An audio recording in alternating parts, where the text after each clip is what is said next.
Il est 8h et ravi de vous retrouver sur les antennes des médias leaders Twi TV et Watt FM. Vous êtes à votre émission d'analyse et de décryptage, 5e et dernière convocation de la semaine du tribunal de l'actualité. Vous le savez, nous sommes également accessibles en un clic sur YouTube et Facebook. Je suis Adam Khaled Ouedraogo, président de ce tribunal. Avec moi sur ce plateau, les us-sièges, Bernard Bougma Jofrava. Bonjour et bienvenue. Bonjour Président Ouedraogo, bonjour Juge Maha, bonjour Madame Messieurs. Bonjour Juge Bougma, bonjour Président, bonjour auditeurs et téléspectateurs. Ce vendredi 1er octobre marque le démarrage effectif de la rentrée au titre de l'année scolaire 2021-2022. Actualité oblige, le tribunal de l'actualité va donc s'intéresser à la vie de la communauté éducative au Burkina Faso. Il sera également question des défis majeurs du monde éducatif et cela se fera avec le regard de Koudougou Kaboré. Bienvenue sur ce plateau. Merci et bonjour Président. Alors, je rappelle que vous êtes le secrétaire général du syndicat national des fonctionnaires de l'éducation du Burkina Faso, en abrégé SINAFEB. L'audition avec les juges, c'est tout à l'heure. Nous allons ouvrir la première fenêtre de cette émission, les avant-propos.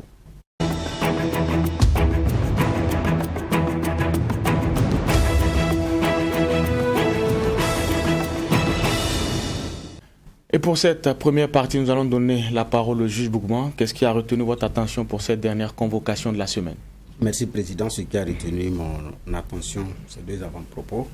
Bon, d'autres, c'est vrai que le sujet est enrôlé, mais c'est la rentrée officielle des classes au niveau des écoles. Il y a des établissements qui avaient dévancé compte tenu de leur statut. Et puis il y a une région plateau central aussi qui avait commencé compte tenu du 11 décembre. Donc, il y en a qui avaient déjà repris les cours à la mi-septembre. Ici, c'est vraiment la rentrée effective. Ce n'est ni administratif ni ceci. Donc, les élèves vont à l'école ce matin. Donc, ce qu'on peut leur souhaiter, c'est beaucoup de courage. Souhaiter beaucoup de courage également au personnel enseignant, aux encadreurs, aux responsables d'établissement. Et puis, toutes ces personnes qui interviennent dans la chaîne de l'enseignement. Donc, c'est leur souhaiter beaucoup de courage. Une autre rentrée, c'est la rentrée judiciaire, aujourd'hui 1er octobre. Bonne rentrée également au personnel de la justice.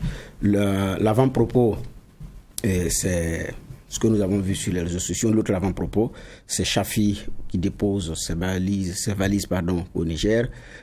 Chafi, c'est l'homme qui conseillait le président Blaise Compaoré. C'est aussi l'homme qui menait les négociations pour la libération des otages dans le désert malien. C'est quelqu'un qui maîtrise pratiquement le Sahel, la zone du désert, donc qui était à un moment donné recherché par les autorités mauritaniennes.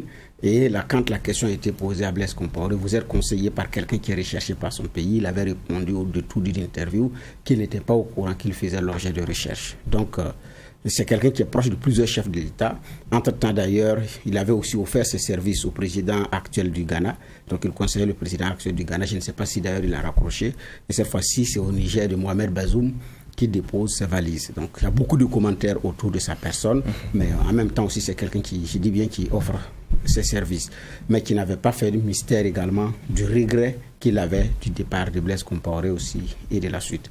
Donc, et à ce propos, le quotidien a fait un titre qui me plaît beaucoup. Il dit lutte contre le terrorisme. Wagner au Mali, Chafi au Niger. Quelle position pour le Burkina? C'est ce que j'ai dit, c'est le journal Le Quotidien qui l'a titré. Et c'est un titre quand même qui mérite réflexion. Merci, juge Bougma. Juge Va. Oui, merci Président. Wagner au Mali, je prends Bernard Robo, c'est mon avant-propos. Et je disais il y a quelques jours, concernant les propos de Florence Parly, chef des armées françaises, il y avait un genre de condescendance dans les propos qui n'était pas acceptable. Là, il y a maintenant le président français Macron lui-même qui vient enfoncer le clou, montant un peu dans l'intensité. Et comme on parle de condescendance, je vais dire qu'on descend plutôt dans des bassesses. Et là, c'est pas intéressant.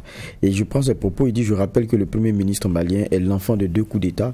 Et si je puis dire, puisqu'il y a eu un coup d'État en août 2020 et un coup d'État dans le coup d'État. Donc, la légitimité du gouvernement actuel est démocratiquement nulle. Et il continue pour dire que, parlant des propos donc, du Premier ministre à l'ONU, que ce Premier ministre, ces propos sont inadmissibles, c'est une honte et ça déshonore ce qui n'est même pas un gouvernement. Et, en tout cas, les piques sont nombreuses quand on écoute ces propos. En tout cas, il n'a pas mâché ces mots. Et je dis la condescendance continue, et puis l'infantilisation des anciennes colonies continue, la façon de traiter même les autorités continue.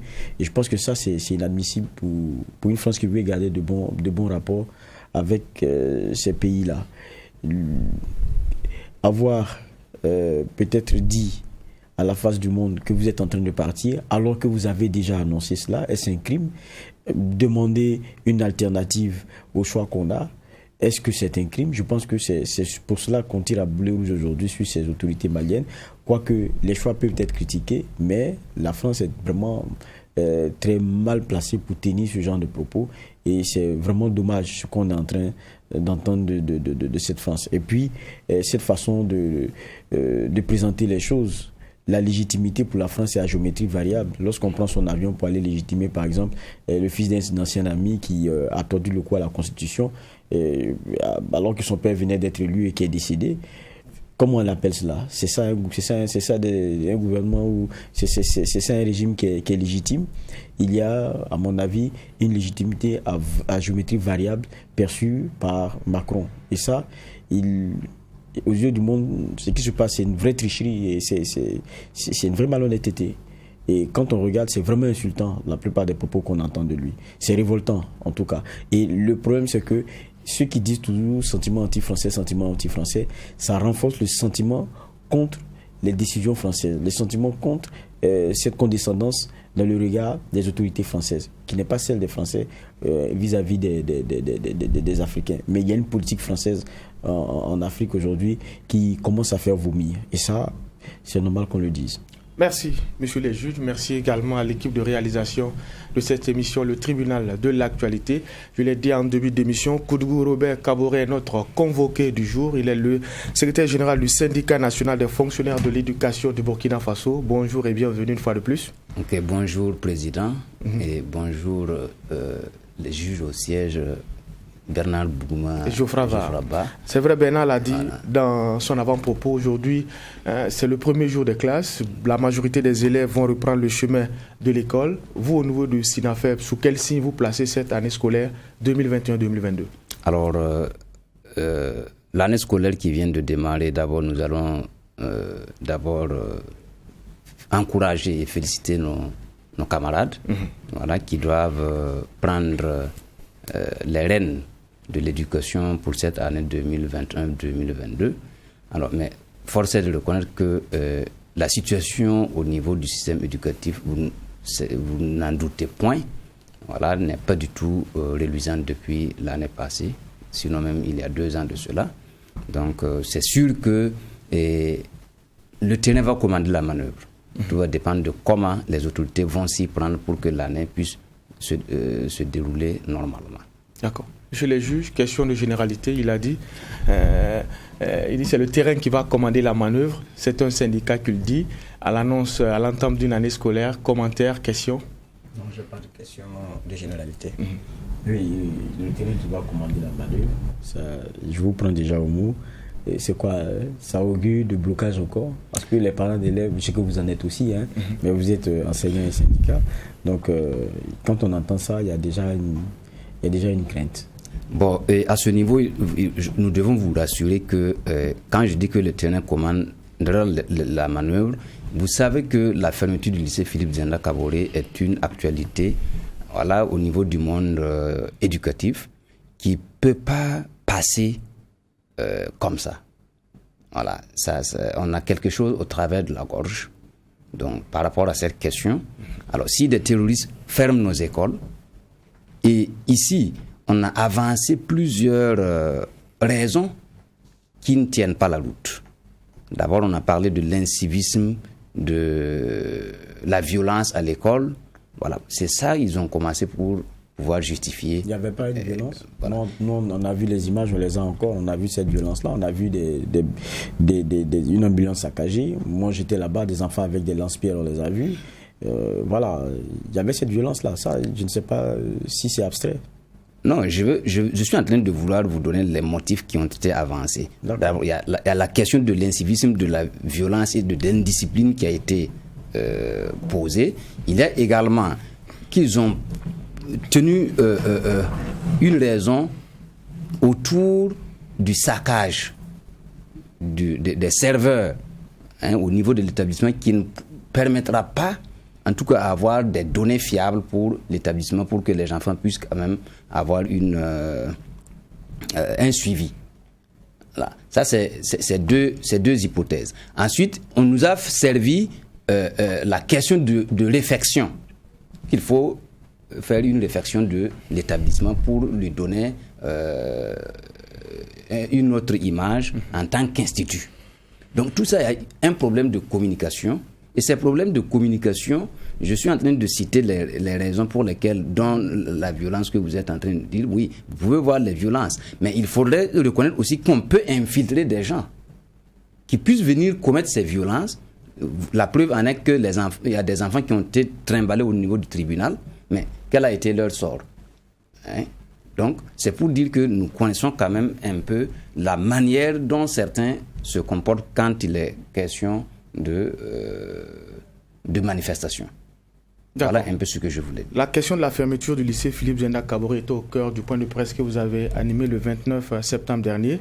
Et l'objet de cette conférence de presse, je rappelle, vous l'avez dit, c'est pour lancer un appel à la mobilisation du personnel d'éducation en vue de défendre leur carrière prise en otage depuis quelques années. Et vous pointez du doigt la loi 081 et vous estimez que cette loi est illégalement utilisée aujourd'hui.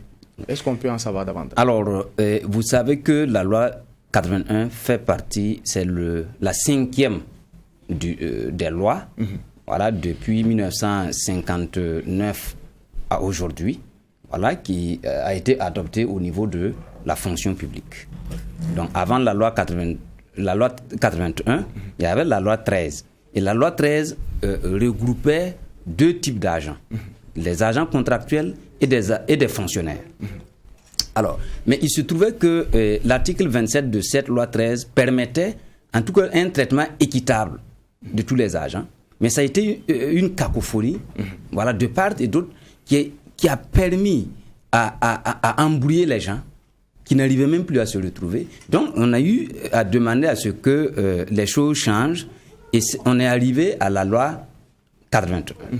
Maintenant, je dois préciser que dans la loi 13, il se trouve que quelqu'un peut rentrer fonctionnaire, mais quand il change d'emploi, c'est-à-dire par examen ou concours professionnel, alors, s'il n'est pas titularisé, il n'est plus régi par cette loi 13. Donc, il y avait ce problème qui se posait. Et c'est l'article 57 de cette loi qui prévoit que lorsque l'agent fonctionnaire, par exemple, qui est admis à un concours professionnel ou à un examen professionnel, une fois qu'il sort, donc il doit être titularisé. Il doit être nommé dans le nouvel emploi. Et ce nouvel emploi, cette nomination, c'est quoi? C'est ce qu'on appelle un arrêté de reclassement. On le reclasse, donc on le nomme dans le nouvel emploi, mais il faut le titulariser. Mais en ce moment, il est exempté du stage probatoire. Donc, et de ce couper-coller, donc, on est arrivé à la loi 81 où l'article 1er, qui est le champ d'application, dit que celui-là qui est régi par cette présente loi-là, c'est celui qui a été nommé dans un emploi permanent des administrations centrales ou déconcentrées de l'État ou des institutions publiques, dont le personnel est régi par la présente loi et a été titularisé après une période de stage probatoire d'1 année au moins. Donc il se trouve que les agents contractuels n'avaient jamais fait de stage probatoire. Ils n'ont jamais été titularisés. C'est sur des bulletins qu'on marque fonctionnaire titulaire. Or, la titularisation, c'est supposé constituer un dossier pour être titularisé. Et les fonctionnaires aussi qui ont changé d'emploi, qui n'ont pas été titularisés, n'étaient plus régis par la loi 13. Et cette fois-ci encore, bon, au lieu d'appliquer les dispositions, qui est l'article 1er de la loi, on laisse ça, on part maintenant appliquer d'autres dispositions qui, de nature, ne permettent pas, en tout cas, à prendre en compte des milliers d'agents. Voilà. Donc, cette loi ne régit pas tous les agents de la fonction publique, à part ceux-là qui sont entrés à partir de 2016, qui ont été nommés dans leur emploi et qui ont été titularisés. Voilà un peu ce vide juridique qui est là. Et en plus de ça, il y a des primes et des avancements qui n'ont pas été opérés. Et tout ça, ce sont ces questions-là que nous sommes en train d'indexer. D'accord. Voilà. Juge Bouma, Oui, c'est vrai que sur la table du ministère en charge de l'éducation nationale, il y avait plusieurs dossiers. Effectivement, il parle de dossiers qui n'ont pas été réglés. Il y a eu des promesses qui avaient été faites dans l'appui sur le kit pédagogique et tout et tout. Et aujourd'hui, où en sommes-nous avec cet appui qui avait été annoncé? Alors, quand on parle de l'appui sur les kits, nous sommes, depuis le début des luttes qui ont été engagées en 2018, alors, notre syndicat s'est démarqué d'une lutte aveugle, d'une lutte qui n'est pas consciente, d'une lutte qui n'est pas éclairée. Et vous, en tant que journaliste, au moment de cette lutte qui a été menée par la Coordination nationale des syndicats de l'éducation, vous demandiez à un seul enseignant, à un seul personnel de l'éducation, qu'est-ce que vous cherchez? Il ne serait pas capable de vous le dire. Donc, ce protocole d'accord, ce que vous êtes en train d'évoquer, c'est le protocole d'accord qui ne nous engage pas. Vous n'étiez pas membre de la... Nous n'étions pas membres de la CNCE dans la mesure où des syndicats étaient déjà dissous par la loi 064 et ils ne peuvent pas aller représenter des agents. Et ces syndicats dissous faisaient partie de la CNCE. Donc, et des gens qui sont dissous, et c'est avec eux le gouvernement débat. Et ils ne prennent pas en compte la préoccupation des gens. La preuve en est que le protocole d'accord, si vous le prenez à son point 21, ils se sont entendus avec le gouvernement pour ne même pas parler des carrières dont on est en train d'évoquer. Donc vous êtes allé faire quoi? Le PNDS que vous êtes allé défendre. Voilà. Il est bien vrai que nous souhaitons que les conditions de vie s'améliorent, que l'offre éducative s'améliore, mais quand vous partez, la question de carrière, c'est une question basique. C'est la base. Vous êtes des journalistes ici. Alors, sans votre emploi de journaliste, les autres avantages, ça n'aurait pas de sens. Donc vous n'étiez pas d'accord, comme on appelle ça, avec ce qui a été proposé, ou bien vous pensez que ce n'était pas réaliste? Et ce qui a été proposé, à un moment donné, il faut reconnaître que ce n'était même pas... Je vous ai dit, ce n'était pas conscient. Ce n'était pas éclairé.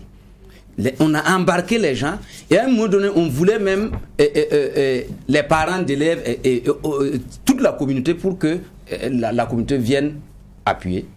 Mais dans le fond, il n'y a rien de concret. Mais il y a eu aussi la révalorisation de la fonction de l'enseignant. Je pense que les dénominations ont changé, non? Ben, je vous dis, monsieur le juge Boukma, si on vous dit que vous êtes Dieu et vous savez pertinemment que vous n'êtes pas Dieu, ça n'a pas de valeur. Qu'est-ce que ça veut dire? Et la révalorisation, c'est quoi? C'est pas en donnant des noms ronflants qui est une révalorisation. Est-ce que vous pouvez parler de ces noms-là? Parce que quand on dit professeur des écoles, ça renvoie à quoi? Professeur agrégé, ça renvoie à quoi? Pendant ce temps que votre traitement est resté le même. C'est-à-dire les dénominations, ce n'est plus instituteur. Ce n'est plus instituteur, mais ça aussi, il faudrait... Il y a ceux que ça concerne, puisque c'est un décret d'application de l'article 13 de la loi 81. Et la loi 81 ne régit même pas tout le monde d'abord. Par conséquent, il y a un hiatus. C'est comme quelqu'un, on dit que il est dans ce...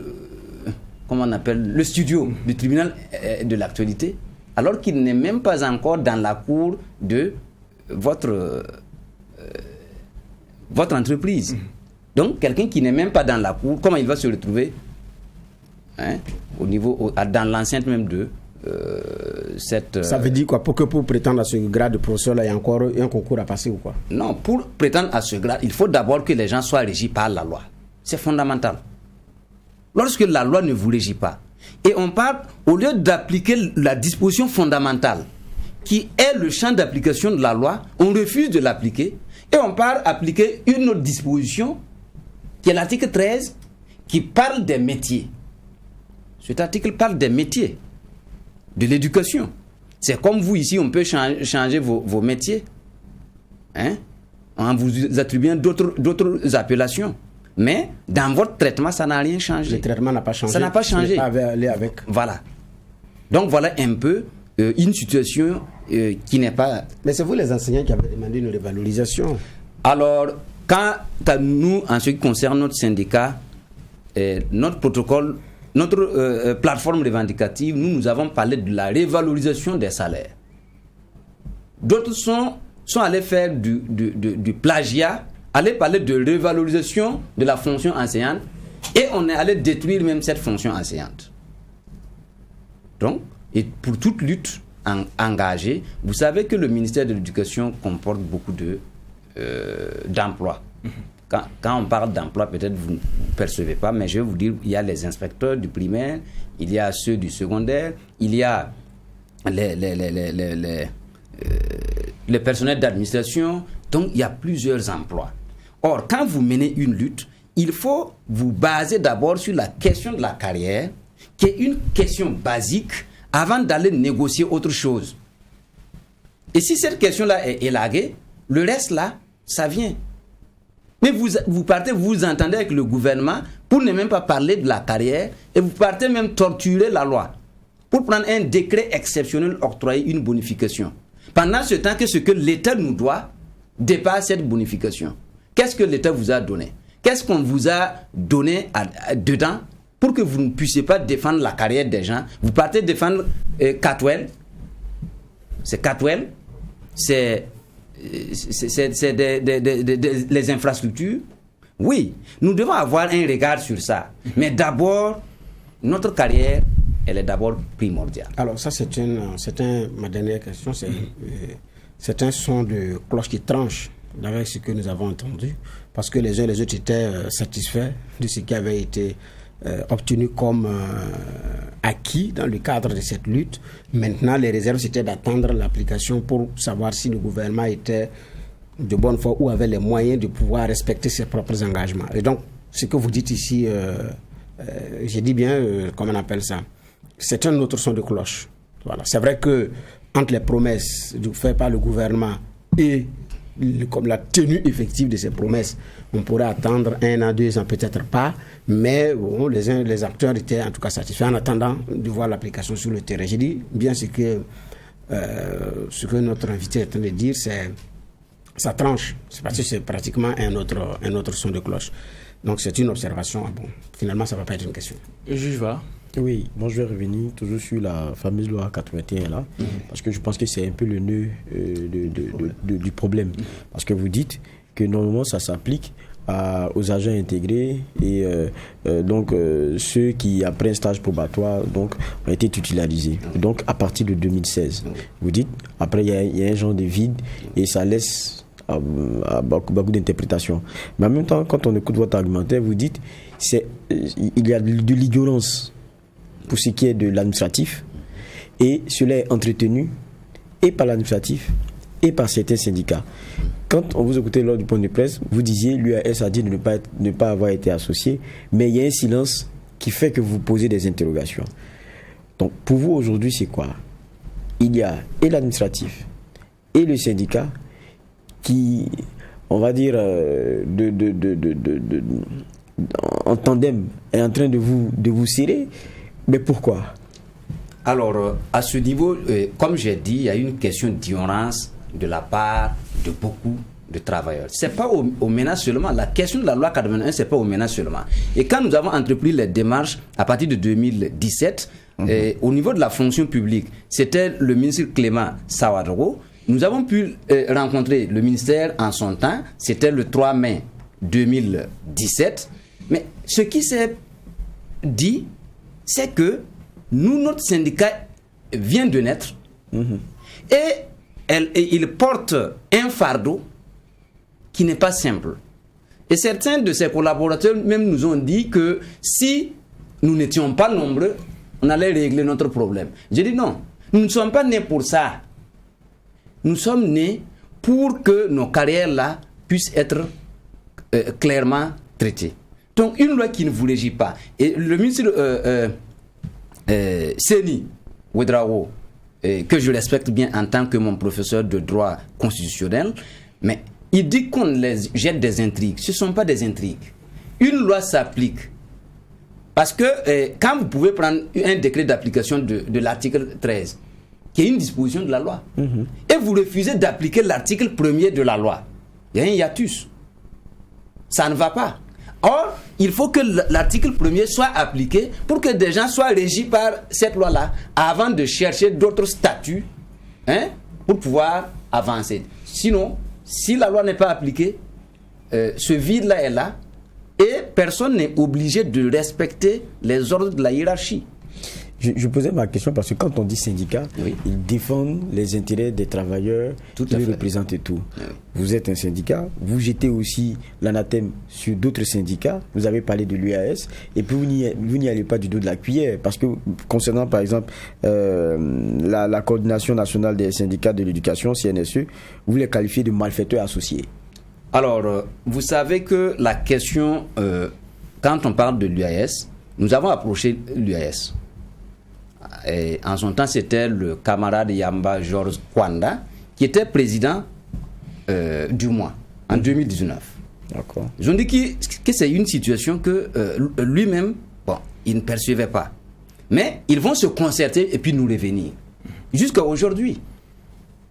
Et ce n'est que le 1er mai passé, alors, lors de la commémoration de la fête du travail, voilà, ils ont fait leur déclaration en disant qu'ils n'ont jamais été associés à l'élaboration des textes d'application de la loi 81.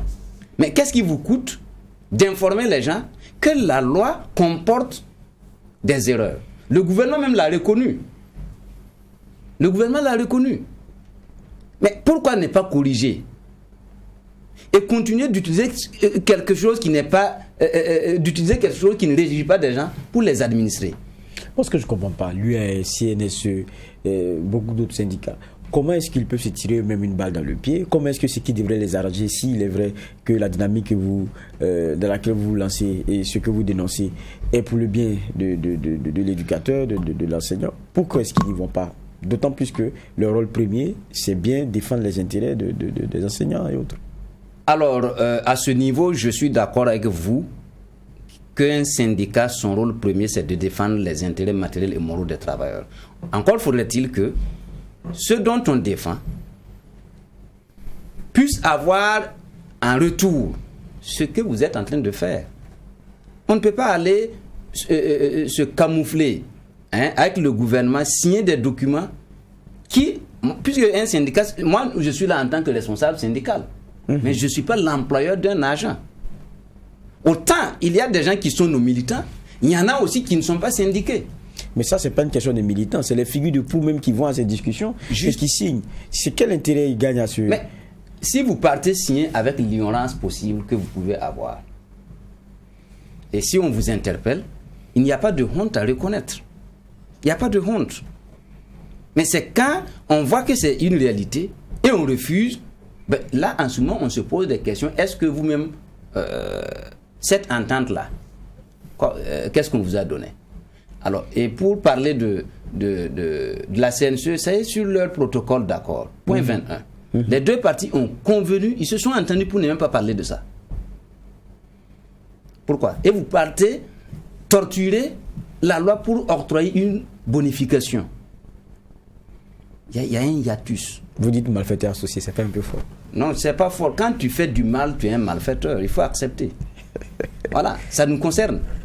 Et on est prêt même à les affronter pour pouvoir exprimer mieux ces choses-là. D'accord. Juge Vaal a dit, vous tirez à boulet rouge sur les autres syndicats, des propos sont utilisés, certains estiment que c'est pas élégant. Est-ce que finalement on peut aller en rang dispersé et espérer des résultats? Alors, en rang dispersé et espérer des résultats, nous, notre syndicat, dans son esprit, n'est même pas ça. Il faut savoir qu'il y a des syndicats qui ne veulent même pas voir d'autres syndicats associés à des négociations. Avant même que ce fameux statut inutile que nous qualifions ne soit pris, on a eu une rencontre avec le ministre et ces mêmes syndicats qui se sont réunis autour de la CNCE. Et ce jour-là, il y a un de leurs responsables qui dit au ministre que non, mais que monsieur le ministre, on ne souhaiterait plus nous associer avec ces gens parce que quand ils sont là, ils nous mettent mal à l'aise. Vous n'êtes pas là pour... Si c'est ça, vous restez chez vous. Donc, mais la question qui concerne ma carrière, je dois avoir au moins le droit de pouvoir réagir. Et vous voulez monopoliser ça comme si c'est votre bien privé, on ne peut pas accepter. Okay. Juge Bouma. Oui, maintenant la suite de votre combat, parce que vous n'êtes pas membre de ce regroupement qui a obtenu ces résultats, vous dénoncez les fruits, mais vous-même votre propre combat. Comment est-ce que dans cette affaire-là, il y a combien d'autres syndicats qui partagent les mêmes avis que vous? Alors, vous allez voir que il y a beaucoup de syndicats qui sont nés après tous ces événements-là. Hein, je peux citer beaucoup, mais c'est parce qu'ils n'ont pas trouvé satisfaction. Mais nous, on a engagé une procédure contre l'État au tribunal. Mais la procédure est déjà engagée. La procédure est engagée, on est allé en première instance. En première instance, il n'y a même pas eu de jugement. On a fait une lecture de l'AJE, l'agent judiciaire de l'État, puisque nous partons sur une base légale. L'agent judiciaire de l'État part sur la base d'une entente avec ses syndicats. Mais entre la loi et l'entente, c'est laquelle qui est chose la plus légale. Il faut partir sur de bases légales. Et il n'y a pas eu de jugement. On a fait des lectures et on dit bon, qu'on va faire le délibéré. Le jour où on a été pour le délibéré, bon, à notre grande surprise, on dit qu'on vous déboute. Mais sans base légale. Et nous avons interjeté appel, le dossier au Conseil d'État, et nous pensons et nous estimons que tous ceux qui veulent la vérité, même si vous voulez défendre là, il faut défendre en disant la vérité. Il faut défendre en ne torturant pas les lois. Il faut défendre en ne brimant pas d'autres personnes. Et c'est ça. Et la suite a été comment? On attend que le dossier soit programmé. Voilà. Vous avez dit qu'en première instance, il n'y a pas eu de jugement. Il n'y a pas eu de jugement, mais malheureusement, ils ont pris une décision pour dire qu'on nous déboute. Bon. Si vous déboutez des gens sur la base d'une entente qu'il y a eu avec des syndicats, et ces gens-là posent une règle de droit, mais je pense que la règle de droit prime. Alors votre plainte vise quoi? L'annulation de ce qui a été pris comme décision ou bien, en fait, je ne comprends pas. Alors, vous savez, l'annulation des textes de loi, il y a une procédure en matière de droit. Voilà. Mais ce que nous avons posé comme... Vous savez que le juge du tribunal administratif ne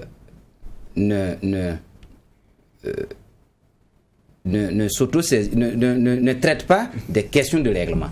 Et quand vous prenez notre chose, la loi, il y a la loi autonome. La loi autonome, c'est-à-dire que c'est déjà défini par l'article 101 de la Constitution. Et il y a les règlements qui sont définis par l'article 108 de la Constitution. Alors, et il se trouve que la loi n'étant pas appliquée, et ils sont allés nous reverser dans une grille salariale. C'est comme, je suis là, et imaginez, on me reverse dans une grille salariale de magistrat. Est-ce pour autant qu'on va dire que je suis magistrat? Mais vous disiez à un moment donné qu'il n'y a aucun impact sur le traitement. C'est-à-dire que c'est juste un changement de nom. Votre condition ne change pas, le salaire. Nous parlons de la loi 81 qui doit être appliquée. Mais vous parlez du statut particulier, voilà, qui est aussi une application d'une disposition de la loi 81. Mais il faut que l'article fondamental, là, qui me permet d'être régi par cette loi-là, puisse être appliqué. Voilà, et dans son application, on aura remarqué que il y a pour le fonctionnaire, la loi prévoit qu'il y a deux types d'avancement. Malheureusement, ils sont peu à le connaître. L'avancement d'échelon, l'avancement de classe. L'avancement d'échelon s'opère suivant la condition de note. Et quand vous êtes évalué au bout de 2 ans, alors si vous avez une moyenne supérieure ou égale à 6 sur 10, eh bien, vous avancez en échelon. Et pour l'avancement de classe, vous savez, il faut faire 36 ans si vous voulez, si vous avez 6, il faut faire 36 ans pour changer de classe. Or, il y a l'avancement de classe où on n'a pas besoin de finir tous ces échelons-là. En ce moment, il faut utiliser une moyenne de notes supérieure ou égale à 8 sur 10 pour changer de classe. Or, la question de notation a été introduite par la loi 13. Voilà. Et en cette disposition 78 pour le fonctionnaire, il est dit que sauf dérogation pris en conseil des ministres par décret, tout agent doit faire l'objet d'une évaluation. C'est une obligation. Il se trouve que l'administration a traîné. Et c'est en 2008 que le premier ministre Tertus Zongo a rappelé pour dire que l'État est en porte-à-faux face à ses propres lois. Et il faut régulariser. Ils n'ont pas régularisé. Jusqu'à aujourd'hui, pour pouvoir évaluer, il faut les postes de travail. Nous avons demandé, jusqu'à présent, l'administration, la fonction publique n'a même pas encore pu donner quel est le nombre de postes de travail dévolus. On nous parle de 150 postes fonctions et 32 postes opérationnels. Mais qu'on le sache. D'accord. Alors le 5 octobre prochain, c'est la journée mondiale des enseignants, une occasion justement pour réfléchir sur vos conditions de travail et revenir justement sur ces questions-là. Au Burkina Faso, il y a une marche, meeting qui est prévue pour marquer cette commémoration. Est-ce que vous êtes partie prenante de cette initiative-là? Alors je pense que d'abord je dois savoir quel est ou encore qui est l'initiateur de cette marche meeting. Donc vous n'êtes pas informé? On n'a pas eu d'invitation ou pour collaborer dans tel ou tel sens. Et il se trouve qu'il y a le ministère souvent aussi qui fait ces commémorations-là, à travers des décorations. Voilà. Mais l'un dans l'autre, que ce soit du côté du ministère ou ceux qui organisent la marche meeting, on n'est pas en tout cas été associés. Donc je me réserve de pouvoir donner un point de vue par rapport à ça pour ne pas rentrer. On a comme l'impression que vous aimez faire cavalier seul. Est-ce que finalement c'est pas vous le mouton noir? Cavalier seul, c'est pas moi. Vous savez, ici je suis venu ici, c'est parce que vous m'avez invité. Si vous ne m'invitez pas, je fais comment? Si vous ne m'avez pas invité, je n'allais pas venir. Donc la plupart du temps vous êtes exclus alors? Nous ne sommes pas les seuls syndicats à se voir exclus dans certaines activités au niveau syndical comme au niveau de l'administration. Mais pourquoi? Eux seuls peuvent nous dire pourquoi. Mais je sais que le fait que nous indexons ces mauvaises manipulations liées à notre loi-là, ça ne peut pas plaire à tout le monde. Mais vous dites que le ministère disait en son temps que vous veniez d'exister. Ça, c'est à la fonction publique. Ok. Et quand le ministre Séni est venu, lui nous dit que nous lui avons demandé à ce qu'il régularise la situation. Il dit qu'on lui jette des intrigues. Je dis non, c'est pas nous qui avons inventé la loi. En quoi on veut vous mettre des intrigues? La loi a dit, pour que quelqu'un soit régi par elle, il faut être nommé dans un emploi, il faut être titularisé. C'est pas fait. Est-ce que ça, on a besoin? Mais prenez un décret pour donner les modalités d'application de la loi, avant d'aller à autre chose. D'accord. Juge Bouma. Alors, quand on parle de l'univers enseignant, il y a aussi le gros dossier des affectations.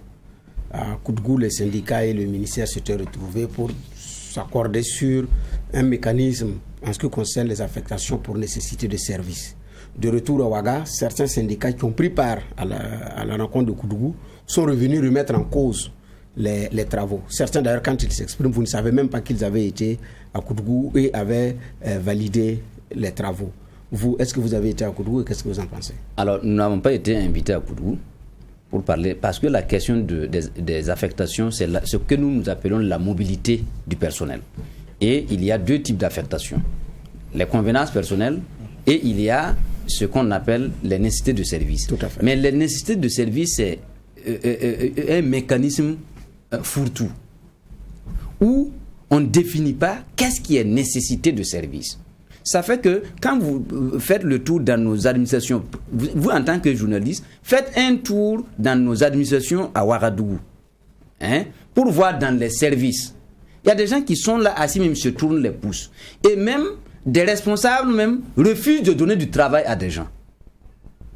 Si tu n'es pas de leur bord, on ne te donne pas du travail. Tu es désœuvré. De sorte à ce que, vous avez vu en tant quand on a voulu faire au général Bassolma, en l'affectant à la DR, qu'est-ce qu'on lui a donné comme boulot? Mais il lui était reproché de ne pas remplir ses heures déjà. Ne pas remplir ses heures, c'est parce que la loi n'est pas appliquée. L'article 121 de la loi 81 prévoit des permanents syndicaux. Mais il n'est même pas allé pour voir s'il y a du boulot ou pas. C'est ça la vérité. Qui vous a dit qu'il n'est pas parti? Qui vous a dit? Non, ici, il a dit, lui, il est rentré dans le domaine de l'éducation pour être enseignant et il n'entend pas faire autre chose. Et nous lui avons posé la question, comme on vous demande, parce qu'il dit on lui demande d'aller faire autre chose, il n'est pas qualifié pour ça, donc ça ne l'intéresse pas. Il avait fait un écrit là-dessus et nous lui avons posé la question, vous ne partez pas, mais comme vous quittez la fonction publique, est-ce que vous allez continuer d'enseigner même dans le privé? Cette question était clairement dite, c'est pas nous, c'est lui qui n'était pas, qui disait qu'il était plus à l'aise avec la CREC qu'avec un bureau. Oui, mais est-ce qu'il a rejoint le poste? Bon, s'il n'a pas rejoint le poste, il y a une procédure pour ça. Mais c'est pourquoi oui, c'est non, il y a une procédure. Voilà, maintenant donc, on revient à la question sur les nécessités de service. Voilà, donc, et pour les nécessités de service, vous allez voir que on a fait, ça a été même l'objet sous la transition,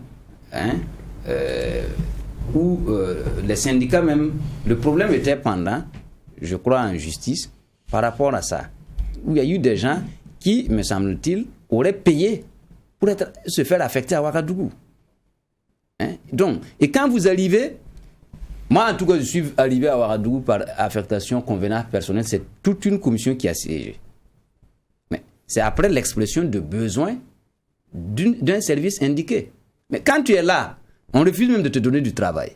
Et ce qu'on veut, que vous ne soyez pas là, on va dire, bon, ils sont les premiers à lever le doigt pour dire, voilà, ce sont des absences. Est-ce que le contenu des travaux de Koudougou vous satisfait?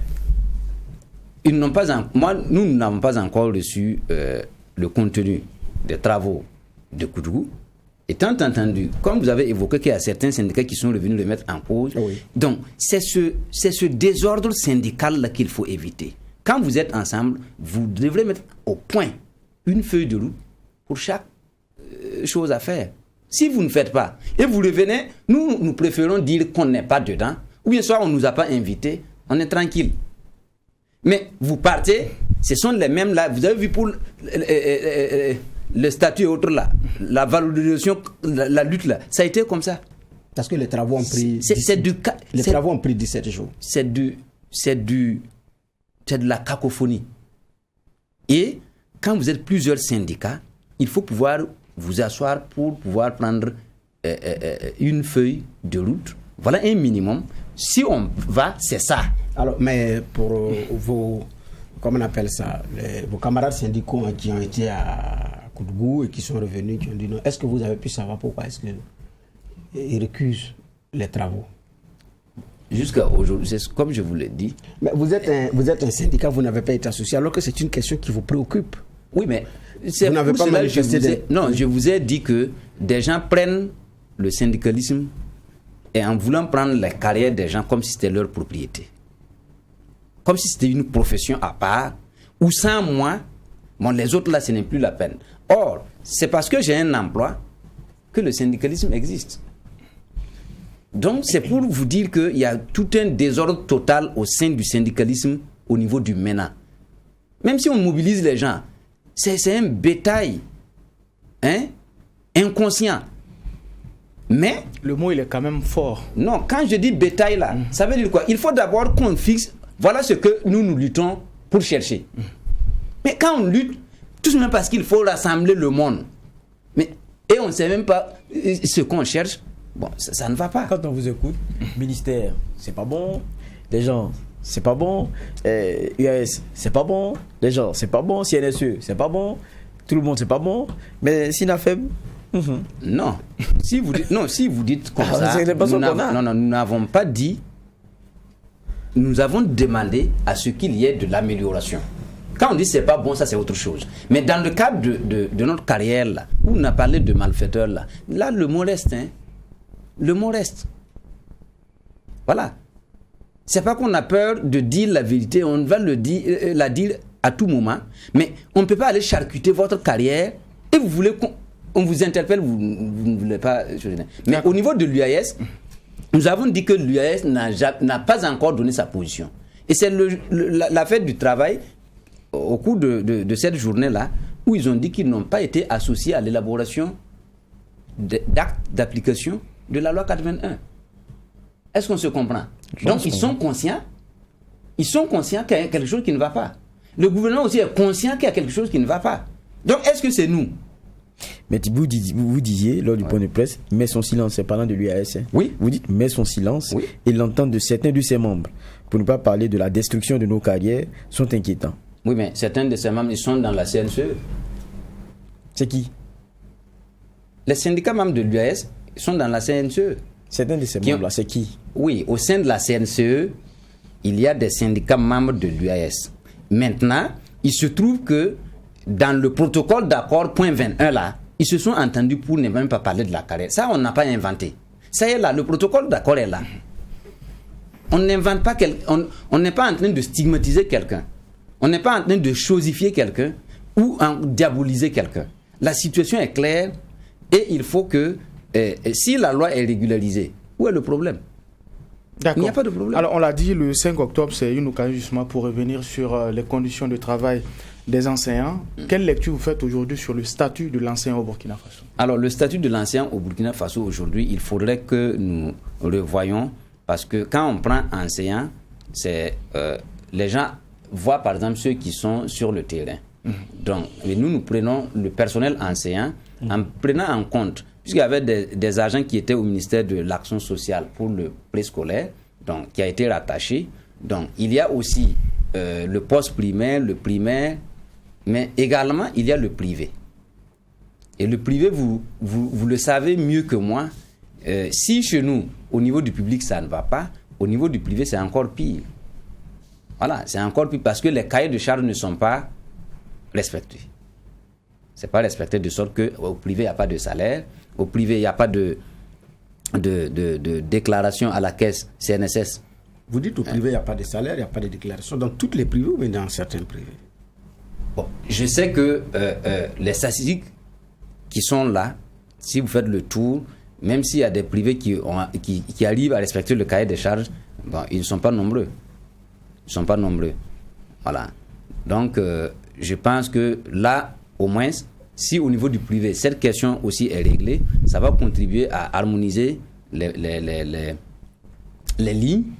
Et au niveau de l'éducation, vous voyez, la situation de l'enseignant n'évolue pas. Voilà. C'est vrai qu'on cherche à nous faire comprendre, mais ça n'évolue pas. Alors, mais pour une révalorisation, qu'est-ce qu'il faut faire? Pour une révalorisation, je vais vous dire, prendre un exemple tout de suite. Et vous avez en 2018, avec le décret 2018-0269, qui a octroyé la grille, je m'excuse auprès des douaniers, hein, voilà, un douanier de catégorie C qui rentre, il a le même traitement, c'est-à-dire salaire de base, qu'un enseignant de catégorie B. Et un de catégorie B a un salaire qu'un de catégorie A chez nous. Celui qui est en catégorie A, on n'en parle pas. Donc c'est pour vous dire que, et nous avons dit même dans notre conférence, il faut harmoniser. Donc il y a une disparité. C'est grave même. C'est grave. Donc vous êtes favorable à la remise à plat des salaires? Non, pas une remise à plat. Nous avons dit d'harmoniser les salaires. Mais c'est ça. Quelle est la différence entre remise à plat et remise à plat suppose que, par exemple, vous avez un salaire, vous avez déjà atteint un niveau donné. Donc, par exemple, moi qui suis à ce niveau bas là, donc on prend la moyenne pour vous mettre au même. On va la battre chez vous pour que moi je puisse monter. Donc pour lui, il faut tirer vers le haut. C'est ça. Tout le monde. C'est ça. Puisque c'est de l'injustice. Ah donc, ça veut dire que pour corriger, oui. Pour corriger, il faut mettre tout le monde en haut. Au même et niveau. on va chercher les moyens là-haut. Alors, je vais vous expliquer. Tout le monde n'est pas fonctionnaire dans ce Burkina là. Je vais vous dire une chose. Même si vous n'êtes pas fonctionnaire, le fonctionnaire, même la définition est un peu selon la juridiction administrative, comme quelqu'un qui touche au budget de l'État. OK? Mais de 1972 à aujourd'hui, c'est-à-dire nous n'avons jamais atteint un plafond de dépenses du budget. C'est-à-dire en 1972, par exemple, donc le budget alloué pour les salaires là était à 61,5%. Actuellement au Burkina Faso, on n'a même pas encore atteint ça. Mais on avait combien de personnel en 87? On avait 33 000 et quelques agents. D'accord. Alors, nous sommes à 2 minutes de cette émission-là. Nous allons permettre à chaque juge, vous avez 1 minute, pour soit faire un commentaire ou poser une dernière question à notre invité avant qu'on ne referme les portes de cette émission. Commence avec le juge Bougma. Oui, j'ai dit que je note que certains sont de cloches contraires par rapport à ce qu'on a entendu. C'est vrai que quand le protocole d'accord a été signé, certains points, effectivement, réalistes, mais peut-être pas réalisables dans le temps, certains attendaient de voir, nous également faisons partie, l'application pour savoir si réellement ça va l'être. Des dénominations, effectivement, ont changé. On se demandait comment est-ce que ça va se faire et quelles sont les améliorations sur le plan pécuniaire qui accompagnent également ces changements de dénomination. Est-ce qu'il y a des concours à faire ou c'est sûrement changer de nom? Et qu'est-ce qui va avec en termes d'amélioration sur le revenu? Alors, il dit qu'il n'est pas satisfait parce que ça ne l'entre pas dans la parce que pour eux, ils parlent de rivalorisation de salaire, les autres parlent de rivalorisation de fonction. Il y a des points sur lesquels ils ne sont pas d'accord. J'ai dit, bon, c'est comme on appelle ça, c'est un son de cloche contraire. C'est vrai que moi, la question, je l'ai posée pratiquement à la fin de l'émission, c'était de savoir qu'est-ce qu'il avait également, comme on appelle ça, à nous dire comme condition pour revaloriser la fonction de l'enseignant. Il a commencé déjà par parler des salaires, alors qu'il y a d'autres éléments également qui vont avec parce qu'il a parlé des avancements et tout. Donc, on attend comment est-ce que les choses vont se passer. Mais bon, c'est un syndicat qui est remonté et contre son ministère d'origine, mais aussi contre ses autres camarades. D'accord. Juge Va. Oui. Quand on l'écoute, moi je rejoins Bernard pour dire qu'il y a quand même un caractère singulier dans la démarche, parce que ce qu'il pose, c'est une question de texte. Donc quand c'est écrit et c'est dit, il faut l'appliquer. Auquel cas, si vous êtes dans des procédures qui ne respectent pas ces choses-là, il faut prendre le temps de pouvoir corriger. Donc je pense que c'est l'interpellation qui est faite ici. Maintenant, il y a aussi la critique à l'endroit de tous ceux qui ont participé à ce qu'on soit dans cette situation-là. Et donc, c'est une logique dans laquelle est le syndicat. Maintenant, prêter des intentions aux autres, je pense que ça aussi, c'est un autre débat. Maintenant, ce sur quoi on a terminé, souvent aussi, c'est le problème avec les syndicats quand on discute. La question de l'amélioration des conditions, c'est pour tous les Burkinabés. Donc, s'il faut penser que c'est tous les salaires qu'il faut hausser, je ne sais pas qu'est-ce qu'on dégage pour certains investissements, qu'est-ce qu'on dégage pour autre chose. Même quand on parle de terrorisme aujourd'hui, avec la réponse à donner pour notre insécurité, il faut mobiliser de l'argent. Et ça va avec une rationalisation. Et la rationalisation, c'est-à-dire que ce que vous avez comme moyen n'est pas extensible à souhait, n'est pas, je veux dire, c'est pas extensible comme vous voulez. Donc, à un moment donné, vous êtes obligé de faire une péréquation. Et c'est pas du genre, je tire la couverture vers moi, le reste débrouillez-vous, l'essentiel c'est qu'on monte pour nous. J'ai l'impression que ça a été le dernier argumenté. Et là, moi, je dis que je suis pas d'accord. D'accord. Koudou Robert Kaboré était notre convoqué du jour. Il est le secrétaire général du SINAFEB, syndicat national des fonctionnaires de l'éducation du Burkina Faso. En tout cas, merci d'être venu sur ce plateau. Avec vous, nous avons parlé des défis du monde éducatif et du statut des enseignants au Burkina Faso. Vous avez donné vos clés de lecture et vos arguments. En tout cas, merci d'être passé. Nous allons certainement vous recevoir une autre fois pour parler des défis de ce monde-là qui sont quand même assez grands. Merci également, messieurs les juges, pour les clés de lecture. Nous mettons un point final à cette convocation et nous donnons rendez-vous lundi pour poser en tout cas un regard critique sur l'actualité. Mais en attendant, restez fidèles au programme des médias leaders Truth TV et Watt FM.